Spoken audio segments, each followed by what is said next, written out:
Quelques semaines plus tard, Amina trouva sur Instagram une publication qui attira son attention. Un mariage grandiose prévu à l'hôtel Emerald Palace. Le marié était le fils d'un milliardaire, et la mariée une influenceuse célèbre. « Zara !» cria Amina. « Ce sera notre prochain chef-d'œuvre. »« Parfait !» répondit sa sœur avec un sourire diabolique. « Celui-là, on va le rendre inoubliable. » Elles préparèrent un scénario digne d'un film. Zara jouerait le rôle d'une maîtresse venue du Canada, et Amina celui de sa sœur qui venait réclamer justice. Elles imprimèrent de fausses conversations WhatsApp, des photos truquées, et même un faux test de grossesse. Le grand jour arriva. Elles entrèrent dans la salle comme deux princesses, vêtues de robes argentées et parfumées à l'excès. Personne ne se doutait de rien. Lorsque le prêtre demanda au marié s'il acceptait la mariée pour épouse, Zara bondit de sa chaise et hurla. « C'est un mensonge. Cet homme est déjà marié avec moi au Canada. » Le silence tomba sur la salle. Les invités sortirent leur téléphone. Amina se mit à pleurer bruyamment. « Dis-leur la vérité. Dis-leur comment tu m'as bloqué après m'avoir promis le monde. » Le chaos éclata, mais cette fois, quelque chose d'inattendu se produisit. Un homme grand et élégant s'avança lentement. Sa voix grave résonna dans la salle. « Oui, c'est vrai. Cette femme que vous voyez là, il montra la mariée, est déjà ma femme. » Un frisson parcourut la foule. La mariée trembla, son voile glissa de sa tête, et elle se mit à pleurer. Le marié, stupéfait, recula de plusieurs pas. L'homme sortit un document et le brandit, un certificat de mariage officiel. « Elle a fui notre maison il y a 2 ans, laissa derrière elle notre enfant, et me voici découvrant qu'elle allait se remarier. » La salle éclata. Les caméras clignotaient, les cris fusaient, la mariée s'effondra. Les sœurs, sidérées, restèrent figées. « Amina, » murmura Zara, « on n'a pas inventé ça, hein ? » « Non, mais on ferait mieux de partir. » Elles s'enfuirent discrètement avant que les gardes n'interviennent. Dehors, dans un taxi, elles explosèrent de rire. « Pour une fois, » dit Zara, « on n'a même pas eu à mentir. » Elle ne savait pas qu'elle venait de déclencher une tempête.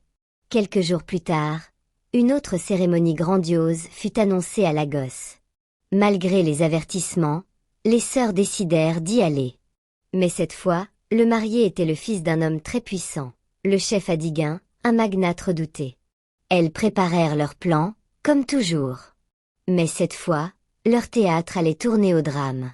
Au milieu de la fête, Zara monta sur scène, brandissant un faux test ADN. « Ce mariage ne peut pas continuer !» cria-t-elle. « Cet homme m'a mise enceinte à Londres et m'a abandonnée avec son enfant. » Le tumulte éclata. La mariée s'évanouit, la mère du marié poussa un cri, les invités paniquèrent. Et pendant que la salle sombrait dans le chaos, les 2 sœurs s'enfuirent comme à leur habitude, fières de leur performance. Mais quelques heures plus tard, tout Lagos ne parlait que de ça. Le père du marié, furieux, publia une déclaration.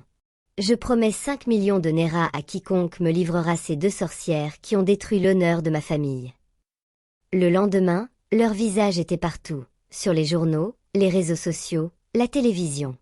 La police les arrêta dans leur appartement. On les accusa d'avoir provoqué une crise qui avait conduit la mariée dans le coma. À la prison, le commissaire leur lança d'une voix glaciale.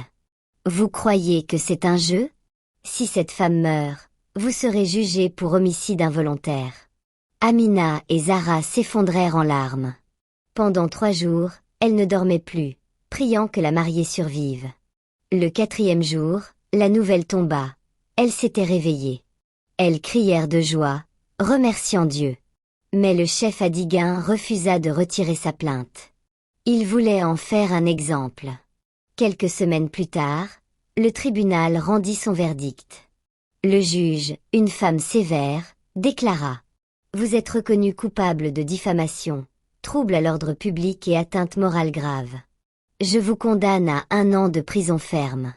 Que cela vous serve de leçon. » Leur célébrité s'éteignit ce jour-là. Celles que les gens appelaient les jumelles du chaos devinrent les prisonnières de la honte. Derrière les barreaux, Amina et Zara passaient leur nuit à récurer le sol, repensant à toutes les vies qu'elles avaient détruites pour des rires. 1 an plus tard, lorsqu'elles sortirent, elles n'étaient plus les mêmes. Silencieuses, brisées, elles comprirent enfin ce qu'avait voulu dire leur sœur Halima. Le mal que tu sèmes pour rire, un jour, rira de toi. Elles jurèrent de ne plus jamais mettre les pieds dans un mariage. Car cette fois, ce n'était plus elles qui gâchaient la fête. C'était la vie qui avait gâché la leur. Se moquer du bonheur des autres ne te rendra jamais heureux. Les rires construits sur la honte finissent toujours par devenir des larmes. Tu as eu des frissons? Ce n'est que le début. Abonne-toi. D'autres histoires plus terrifiantes arrivent.